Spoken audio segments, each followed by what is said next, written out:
شروع اللہ کا نام لے کر جو بڑا مہربان نہایت رحم والا ہے۔ بھلا تم کو ڈھانپ لینے والی یعنی قیامت کا حال معلوم ہوا ہے؟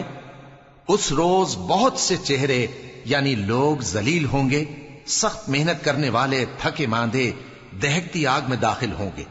ان کو ایک کھولتے ہوئے چشمے کا پانی پلایا جائے گا، ایک سخت خاردار جھاڑی کے سوا ان کے لیے کوئی کھانا نہیں ہوگا جو نہ مفید غذا بنے اور نہ بھوک میں کچھ کام آئے۔ بہت سے چہرے یعنی لوگ اس روز شادماں بھی ہوں گے، اپنی محنت کے بدلے پر خوش، بہشت بری میں وہاں کسی طرح کی لغو بات نہیں سنیں گے، اس میں چشمے بہ رہے ہوں گے، وہاں تخت ہوں گے اونچے اونچے اور کٹورے قرینے سے رکھے ہوئے اور گاؤ تکیے قطار کی قطار لگے ہوئے اور نفیس مسندیں جگہ جگہ بچھی ہوئی۔ تو کیا یہ لوگ اونٹوں کی طرف نہیں دیکھتے کہ کیسے عجیب پیدا کیے گئے ہیں، اور آسمان کی طرف کہ کیسا بلند کیا گیا ہے، اور پہاڑوں کی طرف کہ کس طرح کھڑے کیے گئے ہیں، اور زمین کی طرف کہ کس طرح بچھائی گئی؟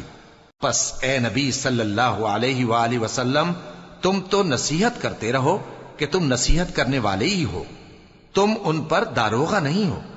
ہاں، جس نے منہ پھیرا اور نہ مانا تو اللہ اس کو بہت بڑا عذاب دے گا۔ بے شک ان کو ہمارے ہی پاس لوٹ کر آنا ہے، پھر ہمارے ہی ذمے ان سے حساب لینا ہے۔